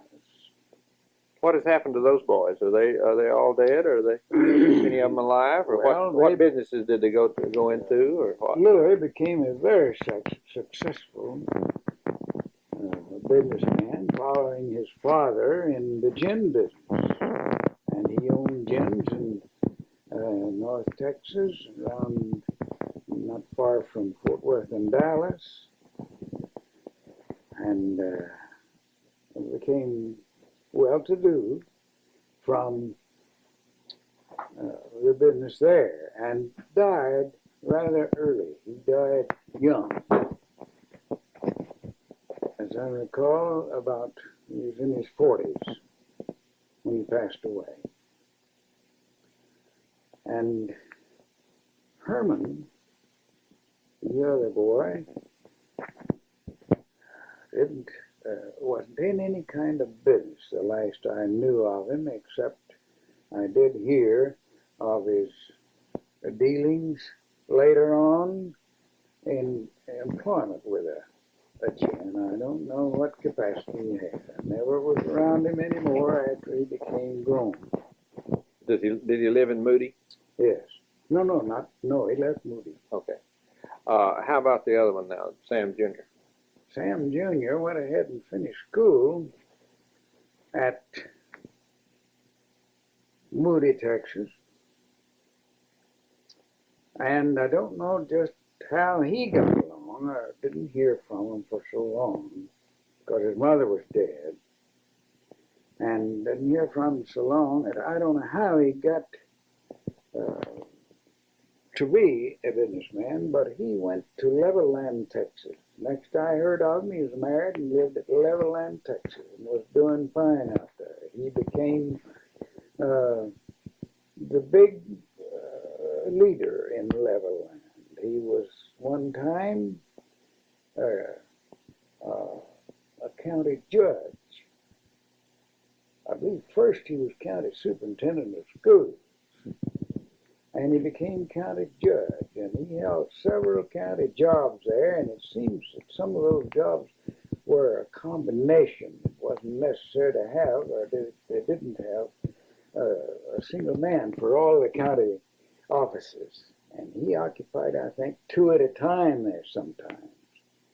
And it seems they thought Sam Combs was quite a capable man, and he became a big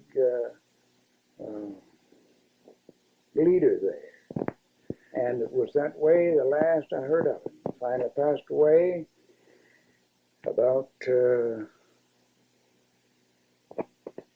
10 years ago, which would have been around the late 60s. And you never saw him again after that? And I never saw him after he was just a grown man, about a grown man. Tell us a little bit about Aunt Martha Ann now. You started talking about what a kind woman she was. What did she look like? Was she stout like Grandma, or? No. Martha Ann was had a beautiful features. She was beautiful and was straight and well balanced. Her figure and all, just a beautiful woman. And she was kind of the opposite from Sam. She was very compassionate toward the kids and all. Yes, she was the kindest woman that us kids, rarely ever contacted us. We went to school after we moved to Moody, Texas, and she lived in town over there. We had to walk through the mud about 2 miles to school, and when rain came or bad weather would catch us at school, she'd always send word to the school for us to come by and spend the night with her, and I'd try to go home. My parents appreciated that very much, and that is the type she was. She'd just take care of us like they were her own children. But Aunt Martha Ann... Let me ask you a question. Did you play a lot with Sam Jr.? Yes.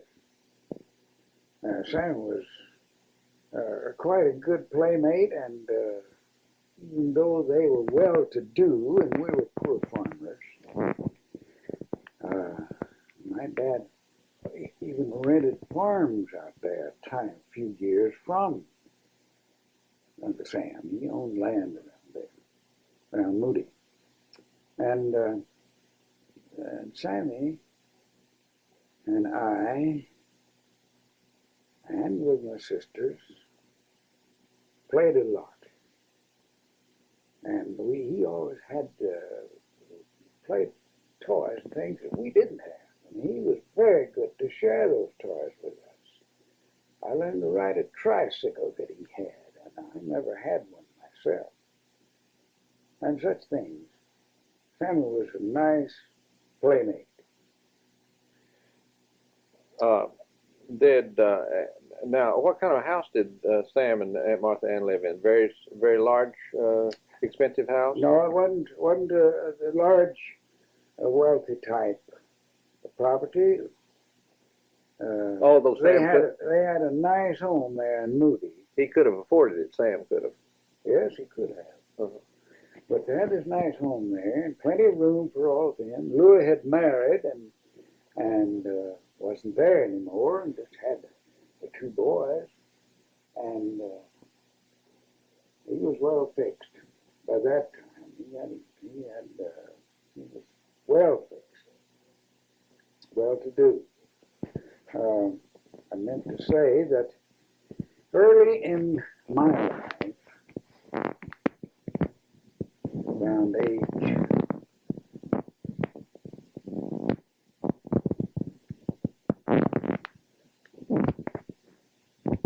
13, 14 around there.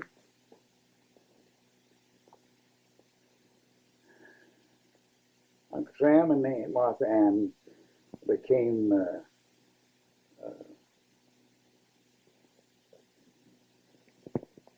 Divorced? Separated? separated. Now, I was going to say, what's the nicer word? The better, Estranged. estranged, yes. Became estranged. And he left the home and gave it to her. He just moved out. They never got a divorce? They never, they got a divorce later. Later got a divorce, but for a good while they weren't divorced. And they never became reconciled anymore. Sort of a sad thing to us in our lives that happened. But she remained at the home where they had it there. To us, she was the same Aunt Martha Ann, but she suffered terribly from it. Did he support her the rest of her life? Yes. Yes, she had plenty of support. What do you have any recollection of what the cause of it was? Was he? Do you want to talk about that?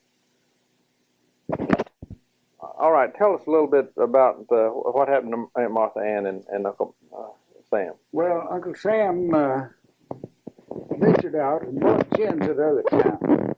Venus and Venus and Alvarado. Alvarado, as I remember. And seems he and Louis had some more gins up in there. Midlothian, maybe. Midlothian, then one over in Ellis County, just northwest part of Ellis County, which was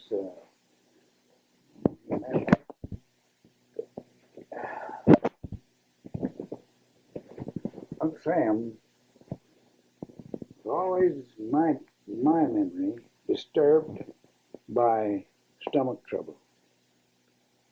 I recall that he had to eat toast and milk so much of the time. He made frequent trips to Mineral Wells at the Crazy Water. Crazy Water Hotel, and he drank that water and bathed in it over there. And he thought that did him some good. And then when he got these gins at other towns than Moody, he was constantly out, supposedly supervising them, looking at them, and was gone from home a lot of the time. Eventually,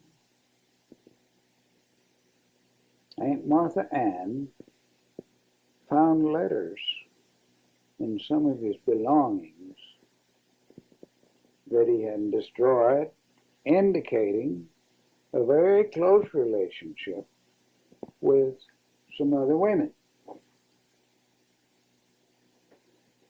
She, of course, encountered him, consulted him about it, and found that he couldn't deny it, and she suddenly, or immediately, became estranged with him. In other words, And- you think that she was that because of her knowledge of these incidents, she decided to make the break. Yes. She didn't want him anymore. She asked him to leave. He left the home. He eventually deeded it to her, and that was her home the rest of her life. And she was alone there, except with Sammy, because by that time, well, Herman was there too. Herman wasn't there long after that, but he was. Eventually, she and Sammy lived alone there, just the two of them. And they never were reconciled. He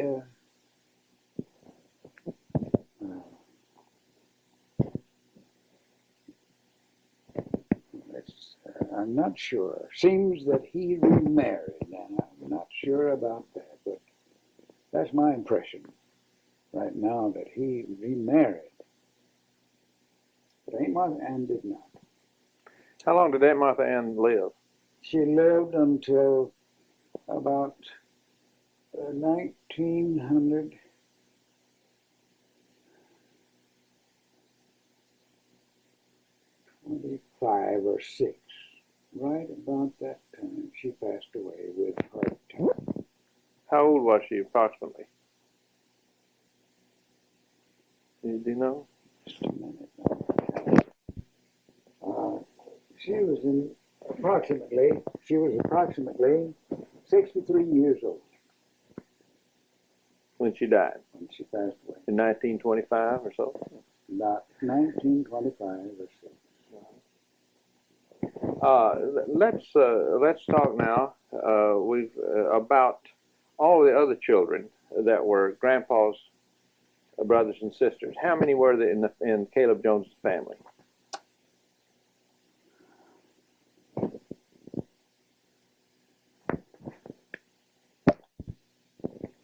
There were 5 children, 4 boys and 1 girl.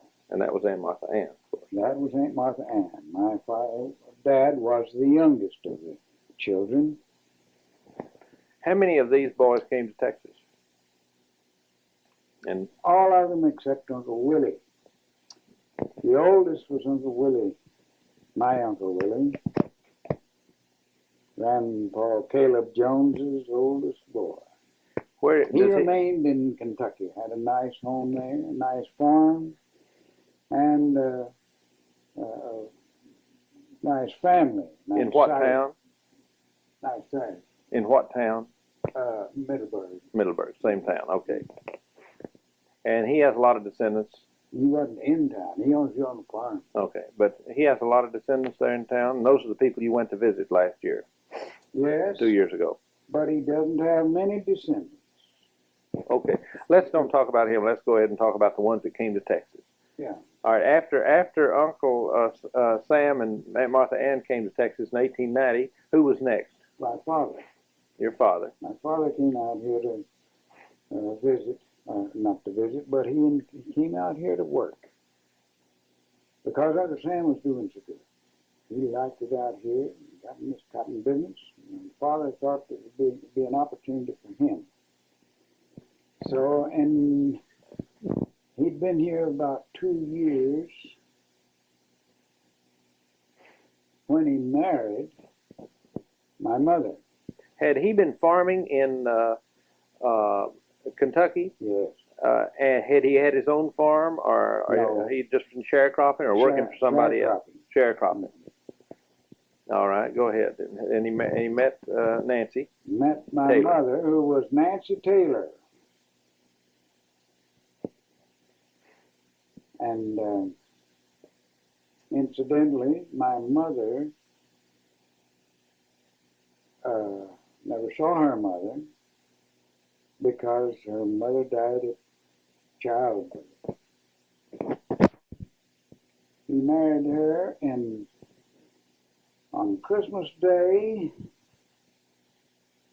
1894.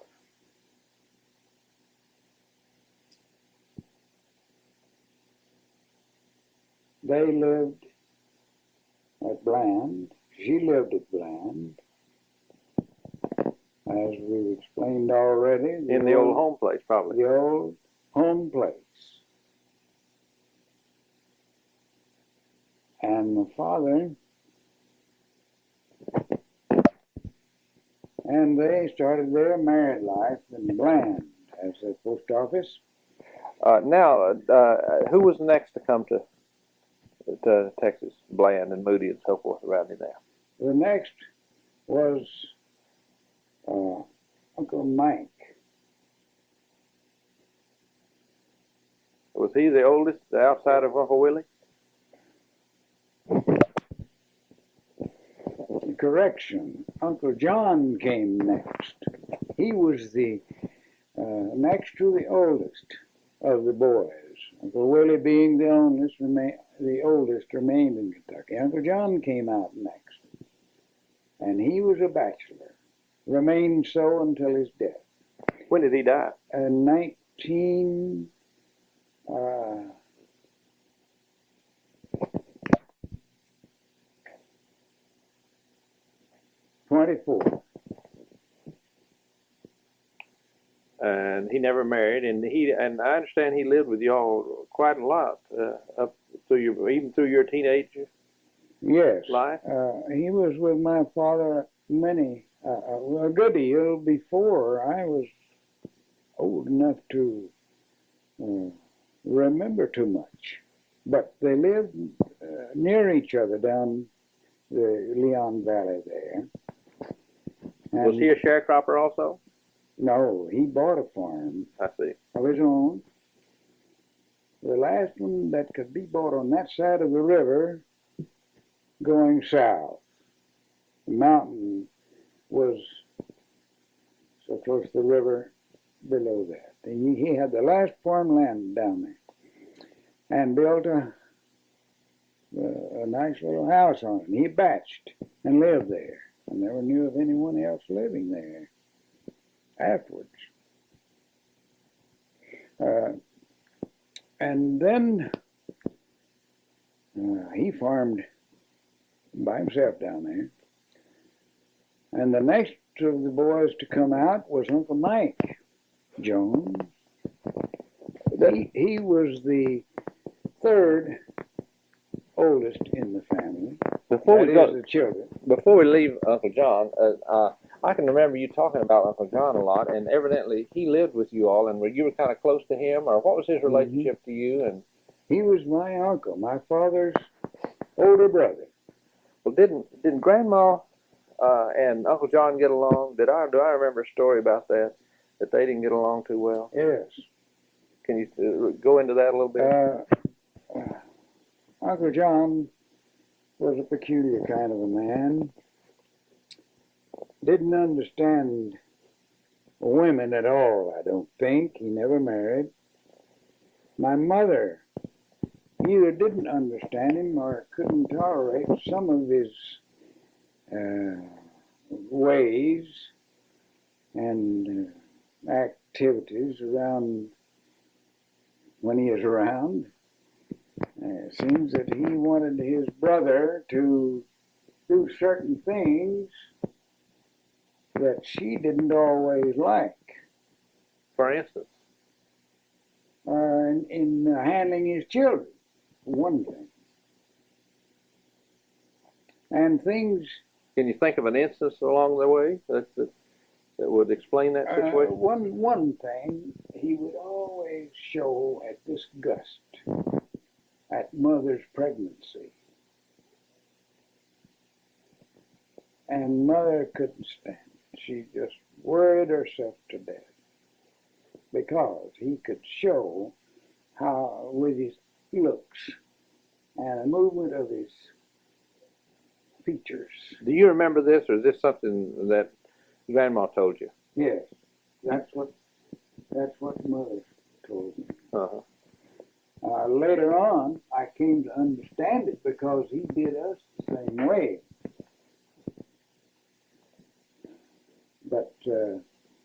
But mother would, he'd stay with us. He'd work and help my father. But mother didn't have any kind of a washing machine but her scrub board. And she would wash his dirty clothes, work clothes, heavy jeans and so on, same as she would my dad's.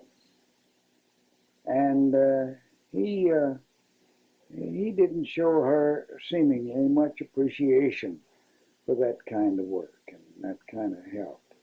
He never took time to go on rainy days or any day that he was there. When mother washed the clothes, he never came out to help her any. And she thought he appreciated it. He would do those kind of things. And so many other things beyond my ability to mention or to to remember too well that she gave as evidence that he was unappreciative of. Why did she Her. do it? Why did she do it? Did she do it because your father, Wilson Jones, wanted her to, or Yes. did you think yes. that he commanded her to and put the No. pressure on her? But I think he put the pressure on her, all right.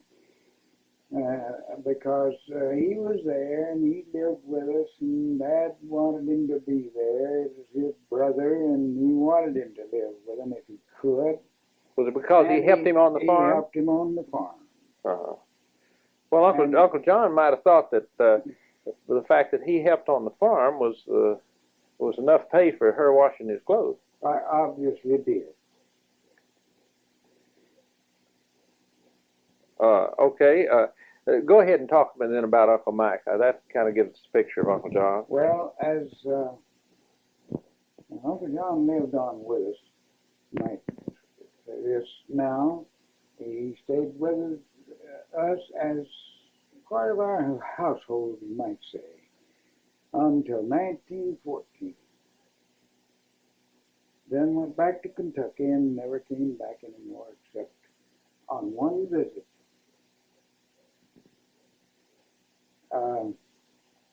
Uncle Mike was married and had a family in Kentucky. He was the last one to come out. His wife, whom we knew, we called Aunt Mattie. I never knew her. I was too little to remember her before she died.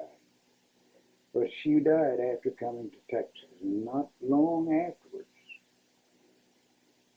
And Did he remarry? yes, later, way on later. Okay.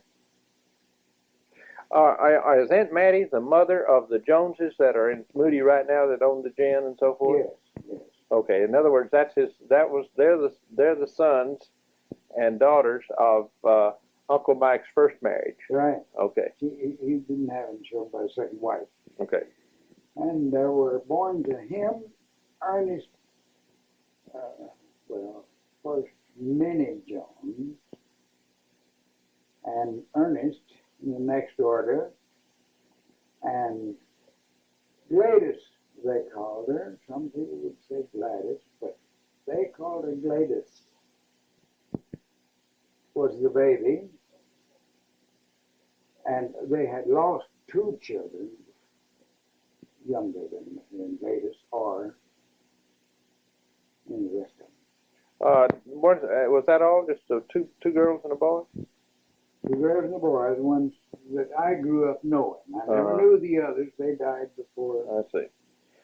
And Ernest is the one that had the gin in Moody then. Got the gin in Moody. Yeah, he inherited his dad's gin and operated it till he died.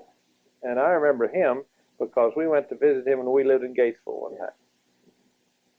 Spent the night with him there. Do you know where any of those people are now?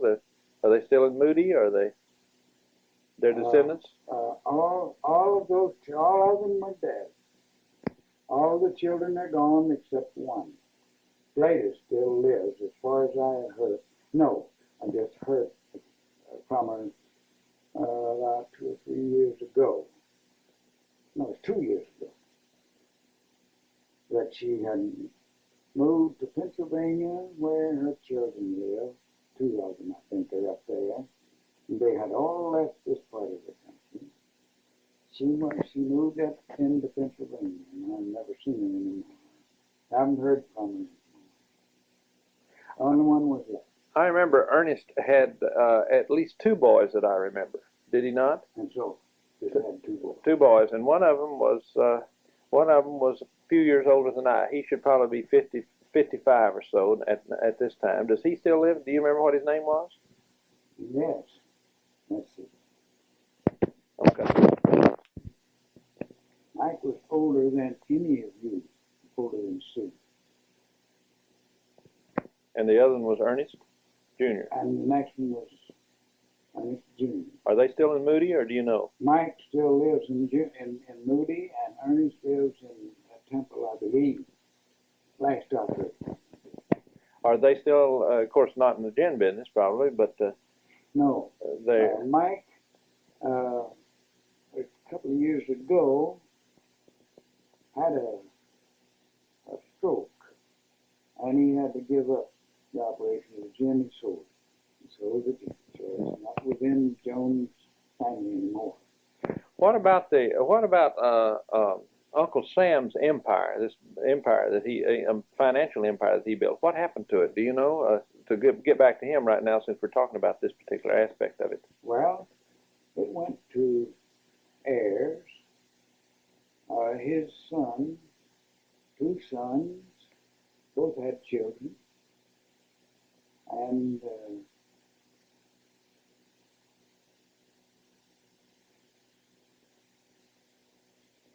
Are any of them still around, Moody? yes, The Combses? no, they're not around me. Last I heard from Herman was when he lived at Fort Worth, right north of Fort Worth, that little town I can't think. Fort Worth, he was in some kind of business out there. It seems to me it's seed and feed business. In other words, none of those Combs children carried on this tremendous aggression and wealth and business that Sam Sr. had. Only Louis. Louis became quite well fixed in the gin business before he died. Uh-huh. But the others had nothing to do with the gin business. And